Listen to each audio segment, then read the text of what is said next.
তুমি সাহায্য চাইতে গেলেও তুমি আল্লাহর কাছে সাহায্য চাইবা বা সৃষ্টিকর্তার কাছে সাহায্য চাইবা, কিন্তু এই বাদে তুমি যখনই মনে করবা যে আশেপাশে ও কেন আমাকে সাহায্য করলো না, এ কেন আমার সাথে এরকম করছে, তখন তুমি ডিপেন্ডেন্ট হয়ে যাবা অন্য একজন মানুষের প্রতি। ঢাকা বিশ্ববিদ্যালয়ের শিক্ষক শেহরিন আমিন ভূঁইয়া মোনামি খুব অল্প সময়ের মধ্যে বিভিন্ন রাজনৈতিক অনুষ্ঠানে উপস্থিত থাকার কারণে আলোচনায় এসেছেন তিনি। ডাকসুর কর্মসূচি থেকে শুরু করে জামাতে ইসলামীর নির্বাচনী ইশতেহার ঘোষণার মঞ্চেও দেখা গেছে তাকে। এ কারণে সামাজিক যোগাযোগ মাধ্যমে অনেকেই তাকে জামাতপন্থী বলে ধরে নিয়েছিলেন, কিন্তু সম্প্রতি একটি পোস্টে সেই ধারণা খণ্ডন করেছেন তিনি নিজেই। তবে এবার আলোচনা ভিন্ন ইস্যুতে। বিভিন্ন মোবাইল নম্বর থেকে কল দিয়ে হত্যার হুমকি দেওয়া হচ্ছে ঢাবি শিক্ষক ও সহকারী প্রক্টর শেহরিন আমিন ভূঁইয়া মোনামিকে। 15 ফেব্রুয়ারি সামাজিক যোগাযোগ মাধ্যম ফেসবুকে নিজের ভেরিফাইড প্রোফাইলে পোস্ট দিয়ে এমনটা দাবি করেছেন তিনি। আমি বুঝি নির্মাণের শিল্প, সালাম স্টিল বোঝে ডিউরেবিলিটি। সালাম স্টিল, মোস্ট ডিউরেবল স্টিল।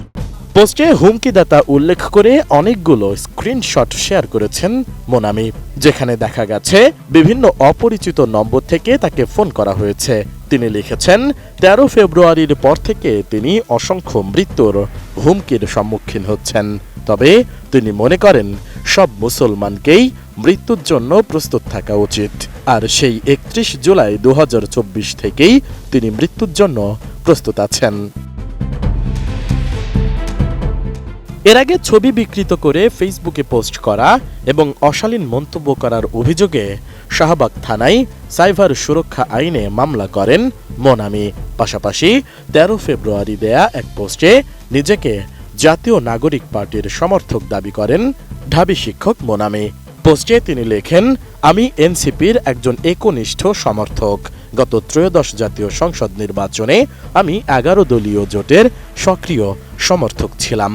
আমাকে অনেকেই জামাতি শিবির ম্যাডাম বলে চেনে, আর এতে আমি স্বাচ্ছন্দ্য।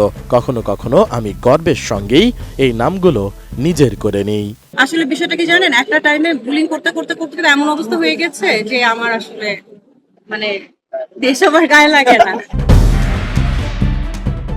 শেহরিন আনিম আরও বলেন, যদিও আমি নিজেকে মধ্যমপন্থী মনে করি, সামাজিক মাধ্যমের নানা আলোচনায় আমাকে ডানপন্থী বলা হয়। যদি এতে আপনাদের সুবিধা হয় তাহলে সেটাই বিশ্বাস করতে পারেন বলে উল্লেখ করেন ঢাবি শিক্ষক মোনামি।